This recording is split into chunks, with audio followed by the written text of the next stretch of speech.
Bolasini emdirmagan qo'ydi eng zo'r usuli pressipni 2 qavat qilib og'ziga solib qo'yasiz. Bola yemadi. Boshida 1 kun, 2 kun qattiq qilib qo'yga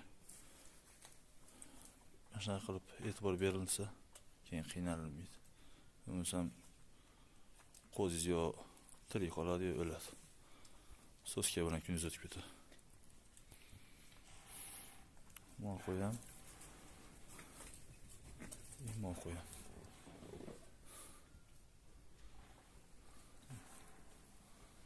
Yaxshi qo'y bilan mana mol qo'ylar bir xilda, teng tug'ilgan. Bu qo'y emadi, yana semdiradi. 2 kunlik bo'lsa ham qanchalik farqi bor. Erkin ana qo'y.